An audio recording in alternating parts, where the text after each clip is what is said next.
এই নিখিলেশ, তুই কিন্তু তোর বউকে বারণ কর, ঠিক আছে? তোর বউ আমার কোনো কথা শুনছে না। আর হ্যাঁ, আমি যখন বৌমার উপর রেগে যাব তখন কিন্তু তুই আমাকে কিছুই বলতে পারবি না, বলে দিলাম। আচ্ছা মা, তোমার কি মনে হয় আমি নিকিতাকে বারণ করি না? নিকিতাকে আমি 1000বার বারণ করলেও আমার কোনো কথা শুনতে চায় না। এবার তুমিই বলো, আমিই বা কি করব? আচ্ছা তুই বলতো, আমি তো ভেবে রেখেছি এবার তোদের সন্তান হবে, বাড়িতে আমার নাতি নাতনি আসবে, আর আমি ওদের জন্য নতুন বাড়ি তৈরি করব। কিন্তু তা না করে তোর বউ প্রতিদিন বাইরের খাবার খেয়ে খেয়ে টাকাগুলো উড়িয়ে দিচ্ছে। এগুলো কিন্তু আমি সহ্য করতে পারছি না নিখিলেশ। হ্যাঁ মা, আমিও তো ভাবছি এবার থেকে নিকিতাকে যেমন হোক করে টাইট দিতেই হবে।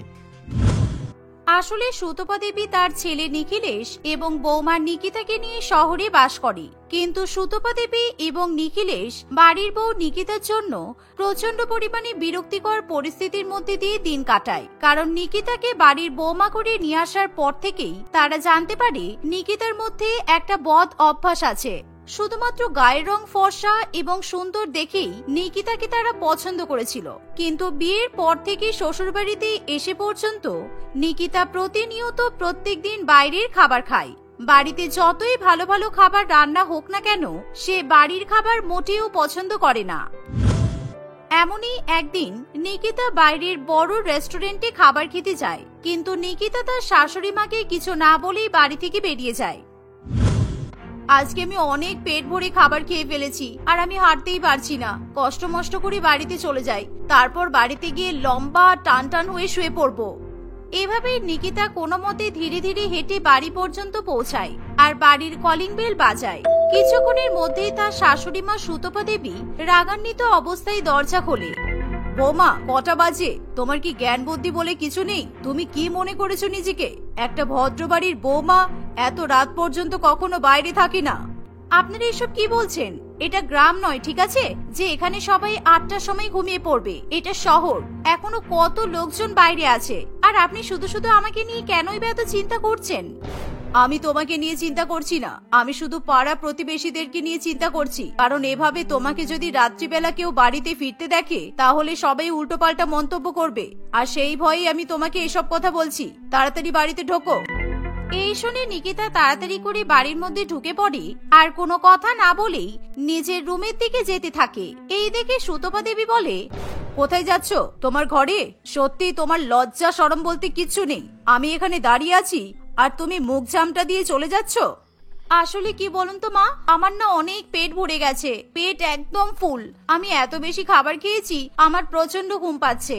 তাছাড়া অনেকটাই তো রাত হলো, ঘুম পাবেই না কেন বলুন তো? নিজে পেট ভরে গিলে এসে এখন ঘুমাতে যাচ্ছ? আমাদের তো রাতের ঘুম উড়িয়ে দিয়েছো, নিজে আরাম করে ঘুমাবে বলে চলে যাচ্ছ। শোনো বৌমা, এরপর থেকে যদি তোমাকে আর বাইরে বেরোতে দেখেছি, তাহলে কিন্তু আমার থেকে খারাপ আর কেউ হবে না। তোমাকে কিন্তু আমি এবার তোমার বাপের বাড়িতে পাঠিয়ে দেব। মা, যা বলার আপনি কালকে সকালবেলা বলবেন। আজকে আমার এখন কিছুই শুনতে ইচ্ছে করছে না, আমি ঘুমাতে গেলাম। Good night. এই বলে নিকিতা নিজের রুমে চলে যায়, আর এই দেখে নিখিলেশ এবং তার মা সুতপা দেবী ভীষণ রেগে যায়। এভাবেই দেখতে দেখতে আরো কিছুদিন কাটে। নিকিতাকে এতবার বলা সত্ত্বেও সে কিছুতেই তার শাশুড়ি মেয়ে এবং স্বামীর কথা শোনে না। সে তার মনের মতো প্রত্যেকদিন বাইরের খাবার, যেমন biryani, chowmein, egg roll, pizza, burger, momo, আরো অনেক কিছুই খেয়ে বেড়ায়। এমনই একদিন, নিখিলেশ শোনো না, বলছি আমার কাছে কিছু টাকা কম পড়ছে, তুমি আমাকে কিছু টাকা দাও তো। ওই 5000 টাকা দিলেই হবে, কারণ এখন যা খাবারের দাম, তাই একটু টাকা কম পড়ছে আর কি। প্লিজ তাড়াতাড়ি দাও। নিকিতা, তোমার কি মাথা খারাপ হয়ে গেছে নাকি বলো তো? তুমি প্রত্যেকদিন বাইরের খাবার কেন খেতে যাও? বাড়িতে তো এত সুস্বাদু ভালো মন্দ খাবার হয়, কিন্তু তা সত্ত্বেও তুমি মায়ের হাতের খাবারের মূল্যই দাও না। তুমি কি জানো না মা কত সুস্বাদু খাবার রান্না করে?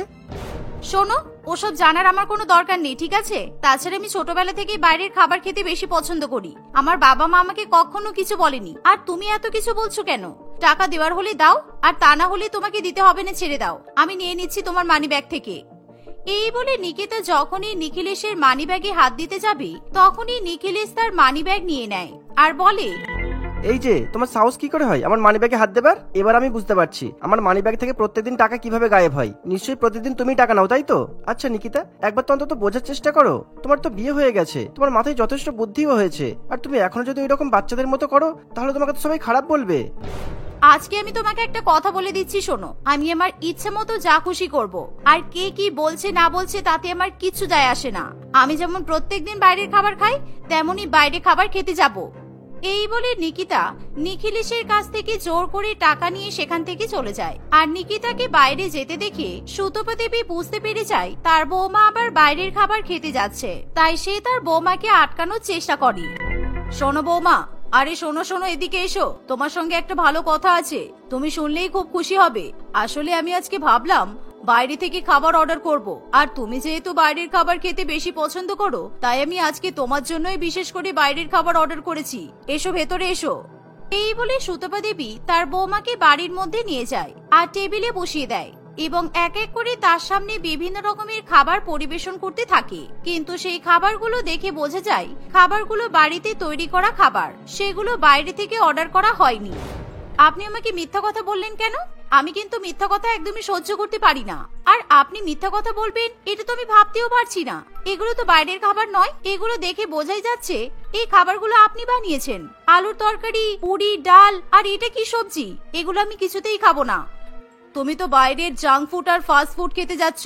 তোমার ওই বাইরের খাবারের থেকে এই খাবারগুলো অনেক বেশি হেলদি আর খেতেও খুব টেস্টি। তুমি যদি এই খাবারগুলো খাও তাহলে দেখবে বাইরের খাবার খেতে আর ইচ্ছাই হবে না। তুমি একবার খেয়ে তো দেখো, আমি তোমার জন্য অনেক ভালোবেসে বানিয়েছি। আপনি আমাকে মিথ্যা কথা বলে ডেকে নিয়ে এলেন আর এখন নিজের হাতের খাবার খেতে বলছেন? আমি মোটেও খাবো না। আমি বাইরের ফাস্ট ফুড আর জাঙ্ক ফুড খেতেই যাব। আর হ্যাঁ, আমাকে আটকানোর চেষ্টা করবেন না। এই বলে সেদিন দুপুরবেলাতেও নিকিতা বাইরের খাবার খেতে চলে যায়।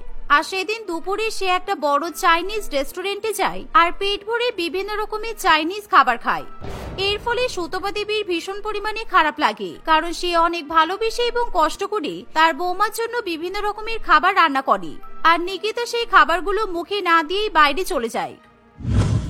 এভাবেই দেখতে দেখতে আরো কিছুদিন কাটে। আর একদিন নিকিতা যখন এক বড় রেস্টুরেন্টে খাবার খেতে যায়, তখন সেখানে তার কিছু বান্ধবীর সঙ্গে দেখা হয়। কিরে নিকিতা, কেমন আছিস? বিয়ের পর থেকে তোর তো কোনো পাত্তাই পাওয়া যায় না। তুই তো আমাদেরকে ভুলেই গেছিস। যাক, এখানে দেখা হয়ে ভালোই হলো। আজকে আমরা সবাই মিলে একসঙ্গে খাবার খাবো। হ্যাঁ রে, ঠিকই বলেছিস। আমি তো এখানে খাবার খেতেই এসেছি। আসলে আমি প্রত্যেক দিনই বাইরের খাবার খেতে ভালোবাসি, তবে আজকে আমি নিজের টাকাতে তোদেরকেও খাবার খাওয়াবো। তোদের যা ইচ্ছা অর্ডার করতে পারিস। তুই এখনো কি প্রতিদিন বাইরে খাবার খেতে আসিস? আচ্ছা, তোর বর কিছু বলে না তুই প্রতিদিন এভাবে বাইরের খাবার খাস? জানিস তো, তোর মতো আমিও প্রতিদিন বাইরের খাবার খেতাম, কিন্তু আমার বাবা মা আমাকে বাইরের খাবার খেতেই দেয় না। আর আমি যখনই বাইরের খাবার খাই তখনই আমার বাবা মা বুঝতে পেরে যায় যে আমি বাইরে থেকে খাবার খেয়েছি। আচ্ছা ঠিক আছে, এখন ওসব বাদ দে। তুই যা খাবার অর্ডার করবি কর, আর বিলের চিন্তা করিস না, আমি বিল পেমেন্ট করে দেব। নিকিতার কথা শুনে পূজা এবং তার অন্যান্য বান্ধবীরা খুবই খুশি হয় আর তারা নিজেদের পছন্দ মতো বিভিন্ন রকমের খাবার অর্ডার করতেই থাকে। আর কিছুক্ষণের মধ্যেই ওয়েটার একে একে বিভিন্ন রকমের খাবার দিয়ে যায়, যা দেখে নিকিতা মনে মনে ভাবে, বাবারে বাবা, এদেরকে আমি খেতে বলেই ভুল করলাম। এখন তো মনে হয় আমারই খাওয়া হবে না। যা টাকা আছে তাই দিয়ে বিল পেমেন্ট করতে পারবো তো, নাকি সবার সামনে আমাকে অপমানিত হতে হবে? দূর, সঙ্গে করে বেশি টাকা নিয়ে এলেই ভালো হতো। কিন্তু আমার কাছে তো এর থেকে বেশি টাকা ছিলও না। আরো বেশি টাকা নিয়ে আসতে হলে আমাকে আবার টাকা চুরি করতে হতো। জানিস নিকিতা, আজকে যা খাবারের অর্ডার দিয়েছি না, তাই খেয়ে আমাদের সবার পেট ভরে যাবে। কিন্তু শোন না, আরেকটা খাবার এখানে কম আছে। এত কিছু খাবার অর্ডার করলাম, কিন্তু ডেজার্টই কিছু অর্ডার করা হলো না। আমরা কিছু ডেজার্ট অর্ডার করি, কেমন? এই বলে পূজা আবার সকলের জন্য ডেজার্ট অর্ডার করে আর সবাই মিলে মজা করে খাবারগুলো খেতে থাকে। কিন্তু টেনশনে নিকিতা সেদিন ঠিকভাবে খেতে পারে না। নিকিতার বন্ধু বান্ধবদের খাওয়া হয়ে গেলে সে বিল পেমেন্ট করে বাড়িতে চলে আসে। উফ, কাদের সঙ্গে দেখা হয়েছিল বাবারে বাবা, আমার সব টাকা শেষ করে দিল। এবার আমার খুব খিদে পাচ্ছে, ঠিকঠাক খাওয়াই হলো না। এবার কি হবে? আমার কাছে তো এখন আর কোনো টাকাই নেই। আর আমি যদি ওদেরকে বিল পেমেন্ট করতে বলতাম তাহলে শুধু শুধু ওদের সামনে আমি অপমানিত হতাম। ওরা ভাবতো আমার হয়তো গরিব পরিবারে বিয়ে হয়েছে, সেই জন্যই তো শুধু শুধু রেস্টুরেন্টের বিলটা আমি দিতে গেলাম। বাড়িতে এসে নিকিতা এভাবেই নানান ভাবনা চিন্তা করতে থাকে আর সে মন খারাপ করে নিজের ঘরে চলে যায়। বৌমাকে মন খারাপ করে থাকতে দেখে সুতপা দেবী বুঝতে পারে নিশ্চয়ই তার বৌমার কিছু একটা হয়েছে। তাই সুতপা দেবী তার বৌমার জন্য পেটে বিরিয়ানি পরিবেশন করে বৌমার ঘরে নিয়ে চলে যায়। কি গো বৌমা, কি হয়েছে তোমার? তুমি যখনই বাড়িতে ফেরো তখনই তো খেয়ে দিয়ে নড়তে পারো না, কিন্তু আজকে হঠাৎ মন খারাপ করে বাড়িতে ফিরে এলে যে? মনে হচ্ছে আজকে তুমি মনের মতো খাবার খেতে পারোনি, তাই তো? ঠিকই ধরেছেন আপনি। আসলে আজকে আমার কিছু বান্ধবীর সঙ্গে দেখা হয়েছিল, আর ওরা যা খাবার খেলো আমার সব টাকা শেষ করে দিয়েছে। এখন আমার কাছে কোনো টাকাই নেই, আর আমার খুব জোরে খিদেও পেয়েছে। জানি না আজকে কি করে বাইরে খাবার খেতে যাব। একবার আমার কথাটা শুনেই দেখো না, আজকে আমি এই বিরিয়ানিটা বানিয়েছি। এই নাও, আমি তোমাকে খাইয়ে দিচ্ছি। একবার বিরিয়ানিটা টেস্ট করে দেখো। যদি তোমার এই বিরিয়ানিটা ভালো না লাগে তাহলে আমি তোমাকে জোর করব না। এই বলে সুতপা দেবী নিজের মেয়ের মতো করে তার বৌমাকে নিজের হাতে খাবার খাইয়ে দেয়। আর সেই বিরিয়ানি খেয়ে নিকিতার মনেই হয় না যে সে বাড়ির তৈরি বিরিয়ানি খাচ্ছে। ওয়াও মা, বিরিয়ানিটা তো দারুণ টেস্টি হয়েছে, একেবারে রেস্টুরেন্টের মতো। আপনি কি বাইরে থেকে খাবারটা অর্ডার করেছেন? সত্যি কথা বলুন তো। আমি তো তোমাকে আগেই বলেছিলাম আমার হাতের খাবার তুমি একবার খেয়ে দেখো, তুমি বুঝতেই পারবে না তুমি বাইরের খাবার খাচ্ছো নাকি বাড়ির খাবার খাচ্ছো। দেখলে আমার কথা ঠিক হলো তো? এটা কোনো বাইরের খাবার নয়, আমি নিজে হাতে বানিয়েছি। তোমার ভালো লেগেছে তো? সত্যি এই বিরিয়ানিটা দারুণ টেস্টি, বাইরের বিরিয়ানির থেকেও অনেক ভালো।